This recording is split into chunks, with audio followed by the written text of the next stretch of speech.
മലപ്പുറത്ത് വൻ നിക്ഷേപ തട്ടിപ്പ്. സൂപ്പർ മാർക്കറ്റുകളുടെ നിക്ഷേപങ്ങൾക്ക് ഉയർന്ന ലാഭവിഹിതം വാഗ്ദാനം നൽകി ബംഗളൂരു ആസ്ഥാനമായുള്ള സ്ഥാപനമാണ് തട്ടിപ്പ് നടത്തിയത്. 1 ലക്ഷം രൂപയ്ക്ക് പ്രതിമാസം 2500 രൂപയാണ് ലാഭവിഹിതം വാഗ്ദാനം ചെയ്തത്.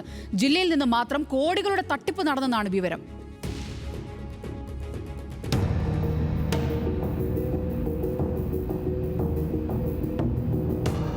ബംഗളൂരു ആസ്ഥാനമായുള്ള ഇന്നൊവേറ്റബിൾ മാർക്കറ്റിംഗ് എന്ന കമ്പനിയുടെ പേരിലാണ് മലപ്പുറം ജില്ലയിലുടനീളം നിക്ഷേപങ്ങൾ സ്വീകരിച്ച് വ്യാപക തട്ടിപ്പ് നടത്തിയിരിക്കുന്നത്. കമ്പനിയുടെ കീഴിലുള്ള AD സൂപ്പർ മാർക്കറ്റുകളിലേക്കും മറ്റ് വ്യാപാര സ്ഥാപനങ്ങളിലേക്കും എന്ന പേരിലാണ് സ്ഥാപന ഡയറക്ടർമാർ എന്ന നിലയിൽ ഇടനിലക്കാർ വഴി നിക്ഷേപം സ്വീകരിച്ചത്. ഉയർന്ന ലാഭവിഹിതം വാഗ്ദാനം ചെയ്തായിരുന്നു തട്ടിപ്പ്. ഒരുപാട് സൂപ്പർ മാർക്കറ്റുകൾ, ഒരുപാട് മറ്റുള്ള കടകളും ഒക്കെ ആയിട്ട് ഇവരെ കമ്പനിക്ക് 10-24 കടകളുണ്ട് ഇപ്പോൾ ഓൾറെഡി എന്നൊക്കെ പറഞ്ഞിരുന്നു.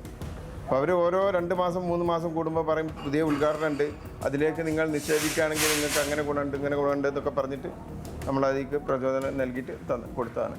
കഴിഞ്ഞ 1 വർഷത്തോളമായി ലാഭവിഹിതമോ മുതലോ നൽകിയിട്ടില്ല. 1 ലക്ഷം രൂപയ്ക്ക് മാസം 2500 രൂപ എന്ന നിരക്കിൽ 30,000 രൂപ വരെ വാർഷിക ലാഭമായിരുന്നു വാഗ്ദാനം. എന്നാൽ സൂപ്പർ മാർക്കറ്റുകളെല്ലാം അടച്ചുപൂട്ടി. പ്രവാസികളും സ്ത്രീകളുമടക്കം 100 കണക്കിന് ആളുകളുടെ പണമാണ് നഷ്ടമായത്.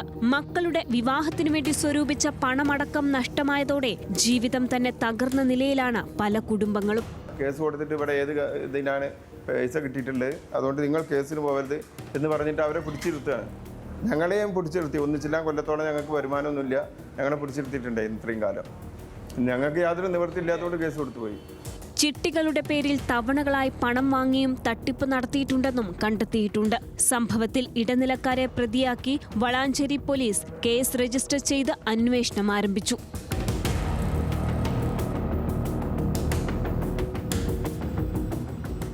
ന്യൂസ് മലയാളം, മലപ്പുറം.